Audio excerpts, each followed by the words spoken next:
Hello everyone, welcome back to the Dark Psychology World channel.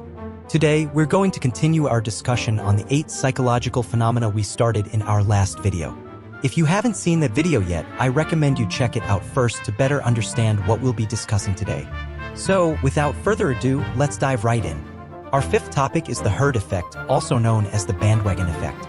This refers to the phenomenon where an individual, under the influence of a group, may start to doubt themselves and likely follow the majority. This can distort one's cognitive behavior and judgment. To illustrate this, let's look at a clip from a 1962 American reality TV series. The show used hidden cameras to film unsuspecting subjects. In the beginning, the subject is already in an elevator. Then, one by one, actors enter the elevator, all facing away from the door. The subject's reaction is then observed. At first, the subject wonders why everyone is facing the wrong way. Gradually, they start to question their own position. Even though they don't understand why, they slowly start to turn around. They even check their watch, which provides a natural excuse for them to turn around. The next subject is a young man wearing a hat. Initially, he faces the same way as everyone else. But when the door opens, everyone changes direction. Even though he doesn't understand why, he follows suit. What happens if everyone takes off their hats? He also removes his hat. And if everyone puts on a hat? After some hesitation, he puts his hat on too. While this experiment isn't very formal, it's still quite amusing. Now, let's look at the work of American psychologist Solomon Asch, who formally proposed the concept of the herd effect. In 1956, he conducted an experiment with a group of college students. He told them that this was a visual judgment experiment and divided them into groups of 8. However, in each group, only one person was a real subject, the rest were experimenters. Of course, the real subjects didn't know this. Once the experiment started, everyone was shown a card with a straight line drawn on it, along with 3 other lines labeled A, B, and C of different lengths. The task was to verbally identify which of the 3 lines matched the length of the original line. Which line in triangle ABC is the same length as the first one? In this experiment, we included actual viewers. The last answer was scheduled and the question was answered a total of 18 times. There were no penalties or rewards for correct or incorrect answers. Initially, for the first and second questions, all 7 experimenters gave the correct answer. The third question was intentionally answered incorrectly. Then, for the 18th question of the 4th set, we collectively chose 4 correct answers. In the remaining cases, the incorrect answer was chosen. The main focus of the experiment was observation. We wanted to see if people would follow the crowd and choose the wrong answer just because others did. Turns out, they did. Among all subjects, 37% of people answered most of the questions incorrectly, following the crowd. 75% of people experienced this at least once. And when they answered questions alone, the incorrect answer rate was less than 1%. When there's a bandwagon effect, people tend to make poor decisions. But it's not really that people become stupid.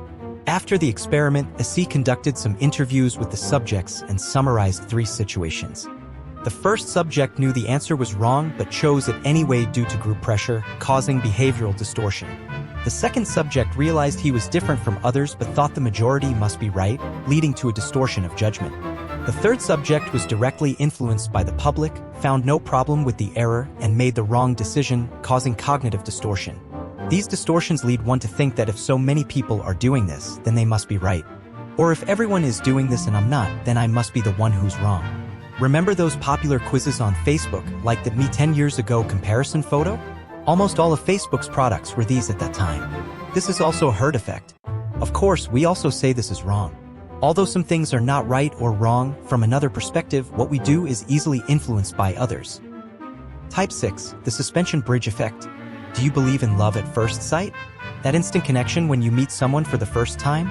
Some people say it's because they're attracted to the other person's looks. Others say it's because they find someone with similar values. And some say it's because they've met the right person. None of these may be wrong, but that's not what I want to discuss. There's a psychological phenomenon that can trick someone into falling in love at first sight. It's called the suspension bridge effect. This effect is an attribution error derived from a secondary physiological state or misattribution of arousal. In simple terms, we might mistake the cause of physiological reactions, like a rapid heartbeat in times of danger, for a rapid heartbeat due to love. In 1974, university professors Donald Dutton and Arthur Aaron conducted a suspension bridge experiment. They recruited a group of men and divided them into 2 groups. One group accessed a very high, narrow suspension bridge. The other group visited an ordinary wooden bridge over a riverbed. Both groups of men had to walk to the middle of the bridge to meet a beautiful female research assistant. After the meeting, the assistant would leave her phone number with the participants. Turns out, most of the men who called her were from the suspension bridge group.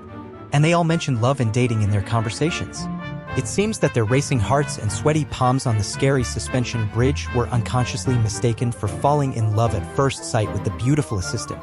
So, if you want to date someone you like, you could choose to watch horror movies together or do challenging activities. But it's best not to go on a roller coaster. That could have the opposite effect. Type 7. The Barnum Effect.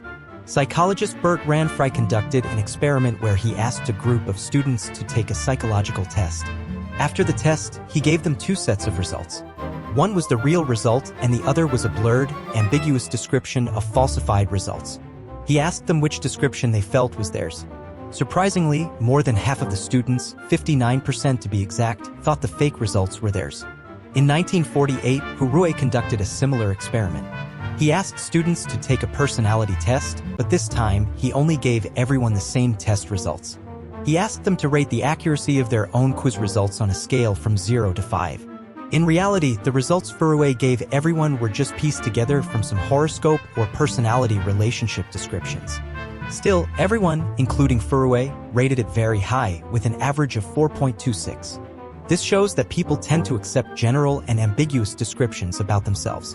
For example, you're sometimes quiet and introverted, but other times you're lively and outgoing. You love freedom and feel dissatisfied when you're restricted. You want to be loved by others, but sometimes you demand too much of yourself. These vague descriptions are often easy to apply to oneself. In fact, not everything has to be accurate.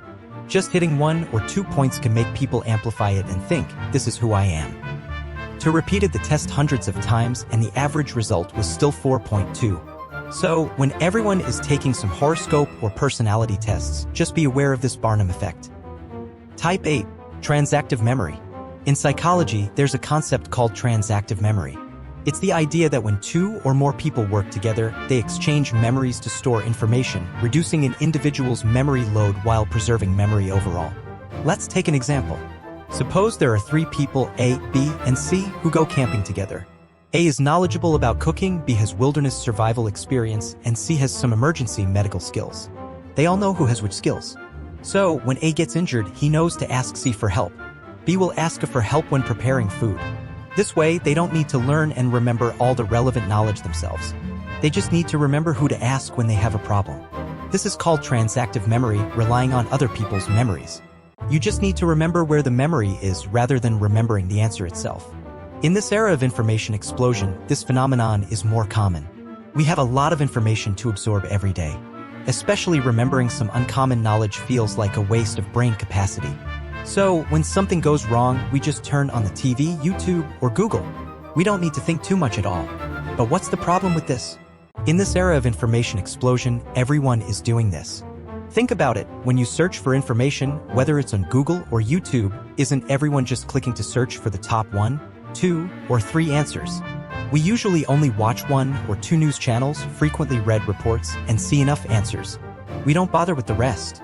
So, just putting the information in the front row or deliberately selective reporting, we don't have any information. We receive the so-called correct message. After all, we need to know about the outside world. We just watch the news, YouTube, and other media. So, as long as who can control the media platform, does it mean who can control our eyes and ears? To go further, news media need funding to survive. Then it must be inseparable from big consortiums and government agencies. So, what you see and hear is just what they want you to see and hear. Something they don't want you to see, you can never see. So, are our thoughts still our thoughts at this time?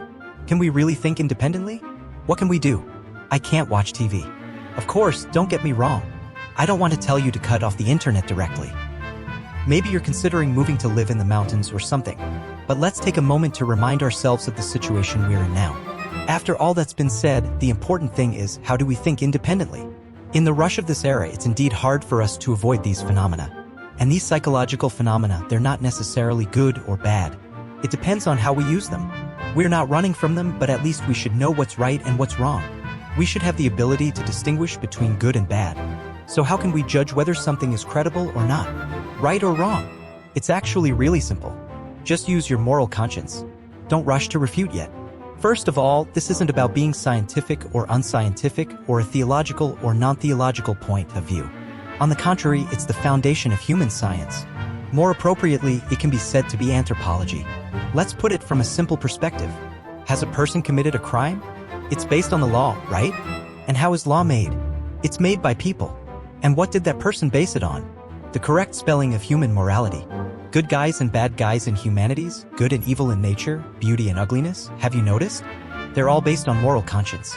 We call beautiful girls and very handsome boys gods and goddesses. It's because from ancient times to the present, God is a symbol of beauty. Why are good things sacred and everything bad is evil? Because this is basic human etiquette. So when you can't decide whether something is right or wrong, you might as well base it on moral conscience. Well, I'm not trying to indoctrinate you. I just want to tell everyone this happens. It's up to you to decide whether you believe it or not. The amount of information in this video may be a bit large. It also combines many psychological effects. If it's difficult for everyone to digest for a while, you might as well look at it again another day. In addition, if you're interested in independent thinking, do you have any new insights or opinions? You can leave a message below. Wait, don't turn it off in a hurry. Here are 2 videos you might also like. You might as well click in and take a look. If you think this video is good, give it a thumbs up. You can also share these interesting knowledge with your family and friends. Press the subscribe bell and I will notify you when there are new videos. This is Dr. Psychology World Channel. Thanks for watching. See you in the next video.